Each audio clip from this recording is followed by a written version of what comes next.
అందరికీ నమస్కారం. నా పేరు రమ. 'నీ ప్రేమ కోసం' 47వ భాగం. రచయిత శ్వేత సాయి గారు. ఫ్రెండ్స్, కథ చదవడం స్టార్ట్ చేసిన వెంటనే వీడియోకి ఒక లైక్ చేయండి. కథ హైప్ చేయండి. అప్పటికి శ్వేత వాళ్ళ నాన్నగారు చనిపోతారు. అది చూసిన శ్వేత బోరున ఏడుస్తుంది. రాహుల్ తన పక్కనే కూర్చొని "ఏడవకురా ప్లీజ్" అని సముదాయిస్తాడు. అసలు శ్వేత కంట్రోల్‌లోనే ఉండదు. చాలా ఏడుస్తుంది. వాళ్ళ నాన్నని వదలకుండా పట్టుకొని "నాన్న లే" అని ఒక్కసారి నన్ను చూడని ఏడుస్తూ ఉంటుంది. రాహుల్ కార్తీక్‌కి కాల్ చేసి విషయం చెప్తే అందరొచ్చేస్తారు. అప్పటికే శ్వేత దారుణంగా ఏడుస్తూ ఉంటుంది. సుమిత్ర గారొచ్చి శ్వేత పక్కనే కూర్చొని "ఇంతలా ఏడవకురా! ఆయన నీకు సంతోషాన్ని చూసారు కాబట్టి ప్రశాంతంగా వెళ్ళిపోయారని" అంటారావిడ. చుట్టుపక్కల వాళ్ళందరూ కూడా వచ్చి "చాలా రోజుల నుంచి కనపడి బతికించుకుంటుందమ్మా. ఇప్పటిదాకా ఉన్నది ఆయన ఆయుష్" అని అంటారు. శ్వేత అలా ఏడ్చి ఏడ్చి కళ్ళు తిరిగి పడిపోతుంది. ఇంకా అన్ని కార్యక్రమాలకు అంతా కూడా కార్తీక్ వాళ్ళు సిద్ధం చేస్తారు. కాసేపు అలాగే ఉండని, లేస్తే మళ్ళీ ఏడవటం మొదలుపెడుతుందని అంటారు సుమిత్ర గారు. కాసేపటికి శ్వేతని లేపి "ఏడవకురా! చాలా స్ట్రెస్ అయ్యావు. ఇంకా ఏమాత్రం ఏడవద్దు ప్లీజ్" అని రాహుల్ తనని కూర్చోబెడుతుంటే మళ్ళీ వాళ్ళ నాన్నని చూసి ఏడవడం స్టార్ట్ చేస్తుంది. ఇంకా ఆ రోజు అక్కడ కార్యక్రమాలన్నీ కార్తీక్, రాహుల్ చూసుకుంటారు. శ్వేత చుట్టాలు కూడా కొంతమంది వచ్చి చాలా ప్రేమ నటించి అన్ని కార్యక్రమాలకి ఉండి సాయంత్రానికి వెళ్ళిపోయారు. సుమిత్ర గారు, రాహుల్ మాత్రమే ఉంటారు. "కాస్త దాన్ని చూడరా భయమేస్తోంది" అలాగే ఏడుస్తూ ఏమీ తినకుండా కూర్చుంది. "టిఫిన్ అన్నా తినిపించు తనకి" అని వెళ్తారు. శ్వేత పక్కన కూర్చొని "ఏంట్రా ఇది నువ్విలా తినకుండా ఇలాగే ఉండిపోతే ఎలా చెప్పు? మామయ్య బాధపడరు" అని నచ్చచెప్తూ అంటాడు రాహుల్. మామయ్య అనగానే ఒక్కసారిగా ఏడుస్తుంది. "ప్లీజ్ రాహుల్ దగ్గరికి లే. నా కోసం ఏడుపు కంట్రోల్ చేసుకోరా! నేనిలా చూస్తే నాకేమవుతుందో అని భయమేస్తుంది. ఇకపైన నీకు నేనున్నాను. ప్లీజ్ రా బాధపడకు" అని అంటాడు రాహుల్. ఇంకా రోజంతా దగ్గరే తనకి తోడుగా ఉంటాడు. నెక్స్ట్ డే చాలా అర్జెంట్ పని ఉండడంతో రాహుల్ ఆఫీస్‌కి వెళ్తాడు. అది అయిపోగానే మళ్ళీ శ్వేత దగ్గరికొచ్చి తనతోనే ఉంటాడు. అలా ఒక వారం రోజులు గడిచిపోతుంది. శ్వేత ఇంట్లోనే ఉండి చాలా బాధపడుతూ ఉంటే ఆఫీస్‌కి రమ్మంటాడు. ఆఫీస్‌కి వెళ్ళడం స్టార్ట్ చేస్తుంది. ఒక నెల రోజులు అలా గడిచిపోతాయి. కాస్త మార్పు వచ్చిందిలే అని అనుకుంటాడు. ఒకరోజు నైట్ శ్వేతని ఇంట్లో దింపి వెళ్తున్న రాహుల్‌కి ఫోన్ కార్‌లో మర్చిపోయింది. ఇద్దామని లోపలికి వెళ్తే తను బెడ్‌రూమ్‌లో చూస్తే ఉండదు. వాళ్ళ నాన్న బెడ్‌రూమ్‌లో బెడ్ మీద పడుకొని ఏడుస్తూ ఉంటుంది శ్వేత. అది చూసి వెంటనే వెళ్లి "శ్వేత ఏమైందిరా? ఎందుకు నువ్విలా ఏడుస్తున్నావు, బాధపడుతున్నావు" అని అడిగితే "రోజూ ఇంటికి వచ్చి ఇలాగే ఏడుస్తూ కూర్చుంటున్నావా" అని అంటాడు. తనని అక్కడి నుంచి తన బెడ్‌రూమ్‌లోకి తీసుకెళ్ళి తనని బెడ్ మీద కూర్చోపెట్టి తన పక్కన కూర్చొని "ఇంకెప్పుడు నువ్వు ఏడవకూడదని చెప్పాను కదా! ప్లీజ్" అని శ్వేతని తన ఒళ్ళో కూర్చోపెట్టుకొని తన కన్నీళ్లు తుడుస్తాడు. శ్వేత ఆయనని సంతోషం చూసాకే చనిపోయారు. అంటే ఆయన చాలా సంతోషంగానే వెళ్ళిపోయారురా! నువ్వు బాధపడకు ప్లీజ్ రా నా కోసం అని రాహుల్ బతిమిలాడతాడు. కాసేపటికి తన ఏడుపుని ఆపి అలాగే నిద్రపోతుంది. చాలా రోజులకి ప్రశాంతంగా పడుకున్న శ్వేతని అలాగే చూస్తూ ఉంటాడు. ఇంకా శ్వేతని ఒక్కదాన్నే వదలడం మంచిది కాదనిపిస్తుంది ఈ రాహుల్‌కి. తొందరగానే తన ఇంటికి తీసుకొని వెళ్ళాలని అనుకుంటాడు. ఆ రోజంతా అక్కడే ఉండి తర్వాత రోజు ఇంటికి వెళ్తాడు. ఇంట్లో అందరూ కూడా శ్వేత గురించి ఆలోచిస్తారు. "అలాగే ఉంటే అది పిచ్చిదైపోతుందిరా" అని అంటారు సుమిత్ర గారు. "వెంటనే పెళ్లి చేసేద్దాం ఇద్దరికీ" అని అంటాడు కార్తీక్. "ఇదే కరెక్ట్ సుమిత్ర. వెంటనే పెళ్లి పనులు మొదలుపెట్టేద్దామని" అంటారు హరిప్రసాద్ గారు. "అలాగేనండి. రేపటినుంచే అన్నీ స్టార్ట్ చేద్దాం. అన్నిటికన్నా ముందు శ్వేతని ఇక్కడికి తీసుకొచ్చేద్దాం. తను అక్కడే ఉంటే ఇంకేమైనా అవుతుంది. తను కూడా ఇక్కడే ఉంటుంది. ఏమైంది" అని అంటారావిడ. "అలాగే సుమిత్ర" అని అంటారు హరిప్రసాద్. అందరూ శ్వేత దగ్గరికి వెళ్లి పెళ్లి గురించి వివరాలన్నీ మాట్లాడుకుంటారు. "అత్తమ్మ ఇప్పుడే పెళ్ళా? కాస్త ఆగుదామా" అని అంటుంది శ్వేత. "అలా ఏమీ కుదరదు. నా కోడలు నా ఇంటికొచ్చేయాలంటే నేను ఫిక్స్ అయిపోయానంటారు సుమిత్ర గారు. "అలాగే మీ ఇష్టం" అని అంటుంది. "నేను ఇక్కడ ఒంటరిగా కష్టపడుతున్నానని మీరందరూ నా కోసం చూపించే ఈ ప్రేమ నాకు చాలా నచ్చింది. దాని కోసమైనా నేను ఈ బాధను మర్చిపోయి సంతోషంగా ఉంటాను అత్తమ్మ" అని తన మనసులో అనుకుంటుంది శ్వేత. "అయితే ఇంకేం వదిన అయిపోయావు నువ్వు. మా అమ్మ షాపింగ్ మామూలుగా చెయ్యదు మరి. మినిమమ్ 10 రోజులు నీకు షాపింగ్‌కి పడుతుంది. అస్సలు కాంప్రమైజ్ అవ్వదమ్మా" అని అంటాడు కార్తీక్. "మనకి ఒక 5 రోజులు చాలా ఇంపార్టెంట్ వర్క్ ఉంది కదా కార్తీక్. మనం అది చూసుకుందాం" అని అంటాడు రాహుల్. "ఆడుకోండ్రా ఆడుకోండి. పెళ్ళయ్యాక నేను ఆడుకుంటా. మీ ఇద్దరితో. ఎలాగూ శ్వేత నా పార్టీయే కదా అంటారు సుమిత్ర గారు. అయ్యో అమ్మా! ఏదో జోక్‌గా అన్నాం. చెప్పు నీకోసం ఏ ఏ షాపింగ్ మాల్‌లో ఎన్ని రోజులు వెయిట్ చేయమన్నా వెయిట్ చేస్తామంటాడు కార్తీక్. రాహుల్ కూడా తల ఊపుతాడు. సుమిత్ర గారు ఇద్దరి చెవుల్ని పట్టుకొని బాగా నేర్చార్రా! మీ ఇద్దరు వెంటనే వెళ్ళి పెళ్లి పనులన్నీ చూడండి. నేను షాపింగ్ పనులు చూస్తాను రేపటి నుంచి అని అంటారు. అలా ఒక 4, 5 రోజుల్లో అన్ని పనులు కూడా పూర్తయిపోతాయి. ఇంకా రేపే పెళ్లి అనగా శ్వేతని కూడా వాళ్ళ ఇంటికి రమ్మంటే ఇక్కడే ఉంటాను ప్లీజ్ అని అనడంతో అక్కడే రేవతిని తోడుగా ఉంచి వెళ్తారు. టైం 12 అవుతుంది. తర్వాత రోజు పెళ్లి. శ్వేత చాలా సంతోషంగా ఉంటుంది. రాహుల్ నుంచి కాలొస్తుంది. ఏంటి ఇంకా నిద్రపోలేదా అని అంటాడు. ఇంకా లేదు. నిద్ర పట్టట్లేదు. ఏదో తెలియని సంతోషం. నా పెళ్లి ఇలా జరుగుతుందని అస్సలు పెళ్లి గురించి నేను ఏ కలలు కనలేదు రాహుల్. రేపు నా జీవితంలో చాలా అద్భుతమైన రోజుగా మిగిలిపోతుందని చెప్తుంది శ్వేత. రేపే కాదురా! రేపటి నుంచి ప్రతిరోజు నీ జీవితంలో అద్భుతంగానే ఉంటుంది. నేనలా మార్చేస్తాను. నిజంగా నా మీద నమ్మకం ఉంది కదా అంటాడు. ఈ లోకంలో నిన్ను తప్ప ఇంకెవ్వరిని నమ్మను అని అంటుంది శ్వేత. ఐ లవ్ యూ రా! I love you two Rahul. ఇంకా ఆలోచనలు చాలు పడుకో అని అంటాడు. అలాగే అని నిద్రపోతుంది.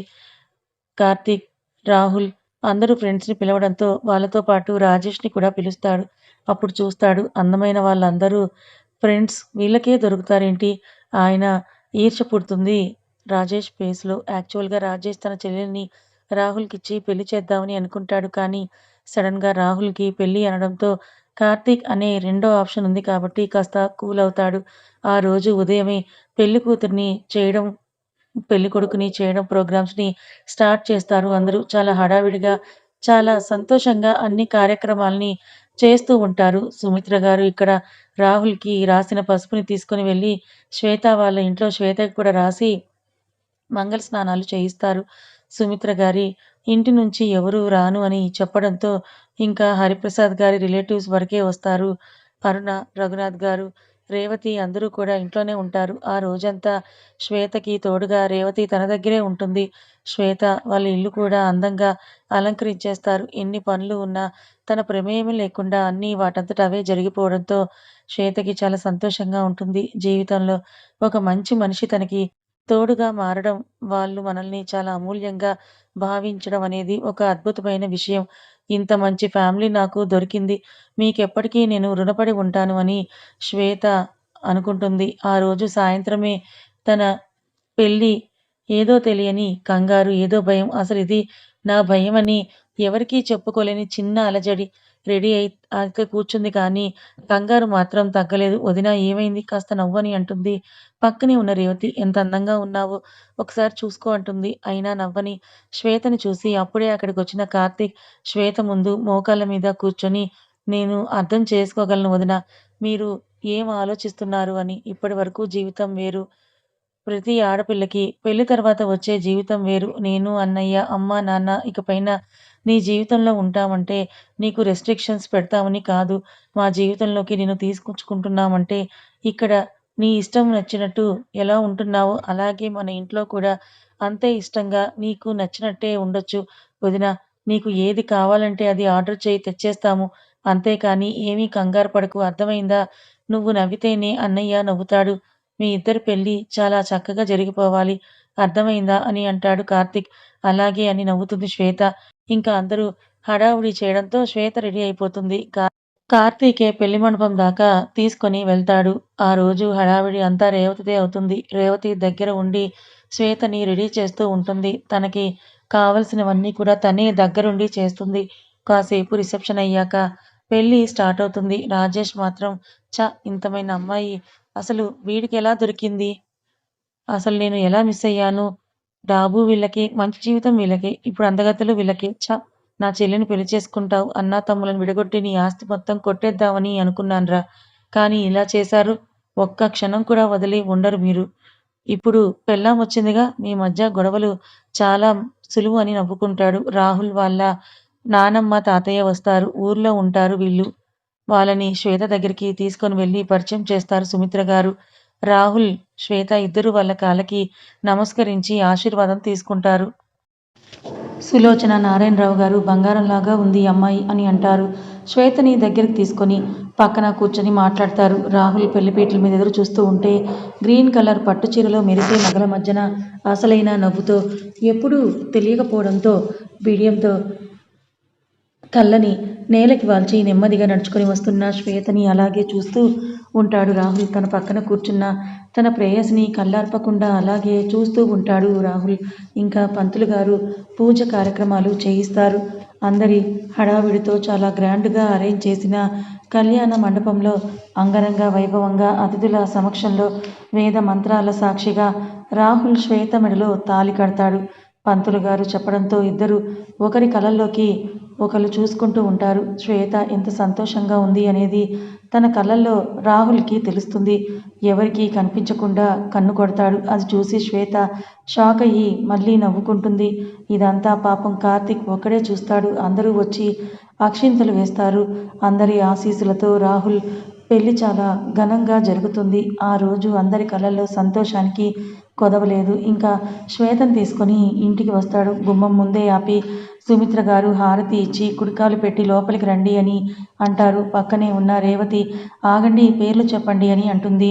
శ్వేత భుజం మీద చెయ్యి వేసి దగ్గరకు తీసుకొని రాహుల్, నేను నా భార్య శ్వేతతో కలిసి వచ్చాను అని అంటాడు. అందరూ ఉన్నా కానీ చెప్తున్నట్టుగా ఒక భయం బెరుకుతో ఒక చూపు చూస్తుంది శ్వేత. వదినా, నువ్వే చెప్పు అని రేవతి అంటుంటే మొదట కాస్త తడబడిన తర్వాత నేను నా భర్త రాహుల్ కలిసి వచ్చామని అంటుంది. అందరూ నవ్వుకుంటూ వాళ్ళని లోపలికి తీసుకొని వస్తారు. శ్వేత ఇంట్లోకి వెళ్ళి దేవుడి గదిలోన దీపం పెట్టి ఇద్దరు మనస్ఫూర్తిగా నమస్కారం చేస్తారు దేవుడికి. ఆ రోజంతా కూడా అందరి నవ్వులతో గడిచిపోతుంది. అరుణ గారు వచ్చి వీళ్ళ వాళ్ళు ఎవరూ లేరుగా మీ ఇంటికి తీసుకెళ్ళడానికి, అందుకే కార్యం ఇక్కడే చేద్దాంలే అని అంటే పిన్ని అని అంటాడు రాహుల్ కాస్త గట్టిగా. కాఫీ తీసుకొని వస్తున్న శ్వేత, చిన్నత్తయ్య నాకెవ్వరూ లేరు కాబట్టి వీళ్ళని ఇంకా జాగ్రత్తగా చూసుకుంటాను, మీరేమీ కంగారు పడకండి అని అంటుంది. సూపర్ వదిన, భలే చెప్పావు నువ్వు అని అంటాడు కార్తీక్. దయచేసి ఇంకెప్పుడు ఎవరూ లేరు అని అనొద్దు అరుణ అని చెప్తారు హరిప్రసాద్ గారు కాస్త గట్టిగా. తనకి మేమందరం ఉన్నాం, శ్వేత ఎప్పుడూ ఒంటరిది కాదు అని అంటారు ఆయన. రాహుల్కి కాస్త కోపం వచ్చి అక్కడి నుంచి లోపలికి వెళ్ళిపోతాడు. నువ్వెప్పుడు ఏదో ఒకటి అంటూనే ఉంటావు అరుణ అని అంటారు రఘునాథ్ గారు. ఇంకా అందరూ కూడా ఆ రోజు భోజనం చేసి నిద్రపోతారు. శ్వేత, రేవతి రాహుల్ రూమ్లో పడుకుంటారు. రాహుల్, కార్తీక్ ఒక రూమ్లో పడుకుంటారు. తర్వాత రోజు ఉదయం సుమిత్ర గారు, సులోచన గారు ముందే నిద్రలేచి వ్రతానికి కావలసిన అన్ని పనులు చేస్తూ ఉంటారు. కాసేపటికి శ్వేత వచ్చి అత్తమ్మ, అమ్మమ్మ నన్ను లేపొచ్చు కదా, మీరే అన్నీ చేయకపోతే అని అంటుంది. ఏమీ పర్లేదు మనవరాలా, కాసేపు నువ్వు పడుకోవచ్చు కదా, అసలే అలసిపోయారు నిన్నంతా అని అంటారు. పర్లేదమ్మమ్మ, ఏమేం చెయ్యాలో చెప్పండి, నేను చేస్తానని అంటుంది. ముగ్గురు కలిసి పూజకు కావాల్సినవన్నీ రెడీ చేస్తారు. సరే పద, ఇంకా నువ్వు రెడీ అవుదు గాని అని అంటారు.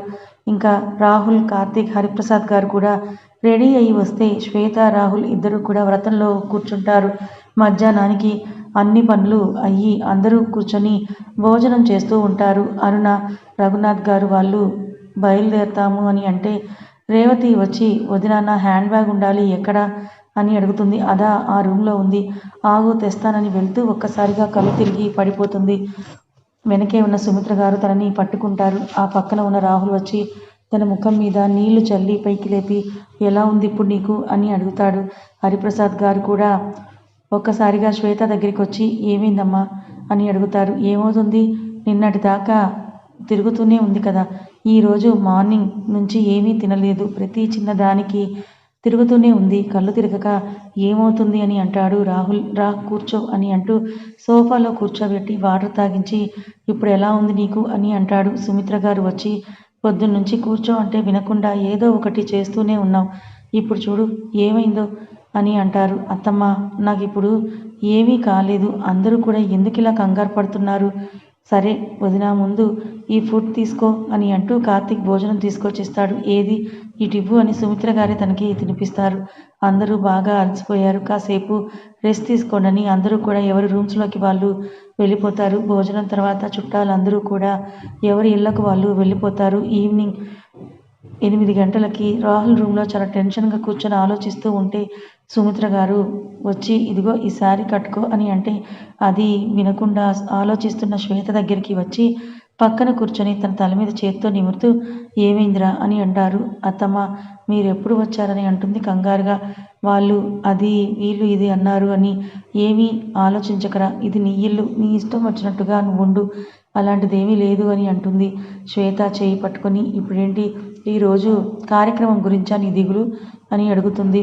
తెలుసా, నాకు సేమ్ సిచ్యువేషన్ మా ఫస్ట్ నైట్ అప్పుడు ఎవరూ లేరు, అమ్మ వాళ్ళు ఒప్పుకోలేదు అసలు. ఇప్పటికీ వాళ్ళు నన్ను చూసి చాలా రోజులైంది. వాళ్ళలో నాతో ఉన్నది అరుణ మాత్రమే. అందుకే తను ఏమన్నా ఇక్కడికి రానిస్తారు కార్తీక్ రాహుల్ ఇద్దరూ కూడా. కానీ నిన్ను ఏదైనా అంటే నేను ఒప్పుకోను అని అంటారు. అప్పుడు మా అత్తయ్య ఇలాగే నేను కంగారు పడిపోతూ ఉంటే అత్తమ్మ ఏమందో తెలుసా, నీ భర్తని ఇప్పుడే నువ్వు నీకు నచ్చినట్టుగా వాడిని మార్చుకో అని అన్నారు. నేను నీకు అదే చెప్పను, మీరిద్దరూ సంతోషంగా ఉండండి. ఈ టైమే అమ్మాయికి అయినా కాస్త కంగారు సహజం. నీ మనసుకు నచ్చిన వాడే కదా, ఏమీ కాదు, భయపడకు. నిన్ను ఏమాత్రం ఇబ్బంది పెట్టినా నాకు చెప్పు, అర్థమైందా? శ్వేత ఒకటే చెప్తున్నానురా, ఇప్పటిదాకా నీ లైఫ్ వేరు, ఇకపైన నీ లైఫ్ కాదు, మీ లైఫ్ ఇద్దరిది. నువ్వు ఇలాగే ఉండాలనే రిస్ట్రిక్షన్స్ ఇక్కడ ఏమీ ఉండవు. ఇది నీ ఇల్లు, నువ్వు చాలా హ్యాపీగా ఉండు. నీకు నచ్చినది ఏది ఇక్కడ జరగదు. పొద్దున్నే లేవాలి, వంట చేయాలి, పనులన్నీ చేయాలి, జాబ్ చేయాలి, 1 ఇయర్ పిల్లల్ని కనాలి అనే 100 కండిషన్లు మేమేమి ఎవ్వరం పెట్టం. నీకు రాహుల్కి ఎలా అనిపిస్తే అలాగే ఉండండి, అర్థమైందా? వెంటనే శ్వేత సుమిత్ర గారిని హక్ చేసుకొని నాకు మా అమ్మ ఉన్నా ఇలా చెప్పేవారు కాదేమో అత్తయ్య అని అంటూ బాధపడుతుంది. అమ్మ లేదని అనుకోకు, నువ్వు నాకు కూతురులాగానే. నువ్వు నన్ను తిట్టొచ్చు, నా మీద అలగొచ్చు, ఏదైనా చెయ్యి, నాకేం బాధలేదని అంటారు. శ్వేత ఆవిడ వైపు చూస్తూ అమ్మలాగా ప్రాణంగా చూసుకుంటాను మిమ్మల్ని అని అంటుంది. సరే ఇప్పుడు చెప్పు, కంగారు పోయిందా అని అడుగుతుంది. అంటే తలదించి కాస్త నవ్వుతూ తల ఊపుతుంది. అది గుడ్ అని అంటూ శ్వేతని రెడీ చేసి అందాల రాశిలా ఉన్నావు, ఇప్పుడు మీ ఆయన వస్తాడు, కాసేపు తనతో ఆడుకుందామా అని అంటారు. రాహుల్ కార్తిక్ ఇద్దరూ కూడా అక్కడికి వస్తారు. భోజనం చేశారా అని అంటారు. సుమిత్ర గారు అయ్యిందమ్మా అని అంటాడు కార్తిక్. వీళ్ళు మాట్లాడుకుంటూ ఉంటే రాహుల్ రా అని అంటూ శ్వేతకి సైగ చేస్తుంటాడు. అది గమనించిన సుమిత్ర గారు కార్తిక్ వెళ్ళి నా రూమ్లో ఆ జ్యువెలరీ బాక్స్ తీసుకొనిరా అంటే కార్తిక్ వెళ్తే ఇప్పుడు ఎందుకు మా అవన్నీ కూడా అని అంటాడు రాహుల్. అరే చూడని రాహుల్, తనకి ఏది నచ్చితే అదే పెడతాను నేను అని అంటారు. శ్వేత నవ్వుకుంటుంది. కార్తీక్ ఆ బాక్స్ తెస్తే అన్నీ చూపిస్తూ ఉంటారు, నీకు ఏది నచ్చితే అదే పెట్టుకో, మనం షాపింగ్కి వెళ్ళాం కదా, తర్వాత అప్పుడు డైమండ్ సెట్ తీసుకుంటానులే అని అంటుంది. అలాగే అని తలూపుతుంది శ్వేత. సరే అమ్మా పడుకుందాము ఇంకా చాలు అని రాహుల్ శ్వేత చెయ్యి పట్టుకొని తీసుకెళ్ళబోతుంటే అన్నయ్య ఆగు వదిన, ఇదిగో ఈ 2 ప్లేసెస్లో ఏదో ఒకటి సెలెక్ట్ చెయ్యి మీ హనీమూన్కి అని అంటాడు కార్తిక్. ఒరేయ్ హనీమూన్కి వెళ్ళాలి అంటే ముందు ఫస్ట్ నైట్ అవ్వాలి కదరా అని అంటాడు రాహుల్. సుమిత్ర గారు కార్తిక్ ఇద్దరూ కలిసి నవ్వుతూ ఉంటే శ్వేత కూడా నవ్వుకుంటుంది. మీరు కావాలనే ఇదంతా చేస్తున్నారు కదా, అయితే సరే, నువ్వు రాలేదో నేనే వెళ్ళిపోతానని అంటాడు రాహుల్. వెళ్ళిపో అని అంటారు సుమిత్ర గారు. శ్వేత నవ్వుతూ ఉంటే ఒక్కసారిగా తన బుగ్గ మీద ముద్దు పెడతాడు. అది చూసిన అందరూ కూడా షాక్ అవుతారు. ఇప్పుడు చెప్పు రావా అని అంటే శ్వేత సైలెంట్గా తలదించేస్తుంది. సుమిత్ర గారు వచ్చి ఏంట్రా నీ అల్లరి, నువ్వు వెళ్తా అని అంటున్నావు కదా, వెళ్ళు పో అని అంటారు. వెళ్తాను అని శ్వేతని ఒక్కసారిగా ఎత్తుకొని ఇప్పుడు వెళ్తాను బాయ్ అని అంటూ తన బెడ్రూమ్లోకి తీసుకొని వెళ్ళిపోతారు. కార్తీక్ సుమిత్ర గారు ఇద్దరూ కూడా నవ్వుకుంటారు. శ్వేత మాత్రం ఇంకా షాక్లోనే ఉంటుంది. రూమ్లోకి వెళ్ళి బోల్ట్ పెట్టుకొని ఏయ్ దించు అని రాహుల్, పిచ్చా నీకు, ఇలా చేస్తారు ఎవరైనా అందరి ముందు అని అడుగుతుంది. నా పెళ్ళాం నా ఇష్టం అని అంటాడు రాహుల్. పిచ్చా, అందరి ముందు అలా ఎవరైనా ముద్దు పెడతారా అని అంటూ కొడుతూ ఉంటే కిందకి దించి అటు చూడు అని ఫుల్గా డెకరేట్ చేసిన రూమ్ని చూపిస్తాడు. అది చూసిన శ్వేత ఒక్కసారిగా షాక్ అయిపోతుంది. వావ్ ఎంత బాగుంది అని అంటూ చూస్తూ ఉంటుంది. నిజంగా నీకు నచ్చిందా అని అంటాడు రాహుల్ వెనుక నుంచి శ్వేతని హత్తుకొని. నచ్చింది అని అంటుంది శ్వేత. కథ ఇంకా ఉంది. మరి ఇంత ఇదిగా ఒకరికొకరు ప్రాణంలా ఉన్న రాహుల్ శ్వేతల మధ్య ఏం జరిగింది? కార్తిక్ సుమిత్ర ఇంత మంచిగా కోడలతో ఉంటే మరి అనుతో ఎందుకు అలా ప్రవర్తించారు తెలుసుకోవాలనుకుంటే ఛానల్ని ఫాలో అవ్వండి. కథ నచ్చితే లైక్ చేయండి. Thank you so much for watching.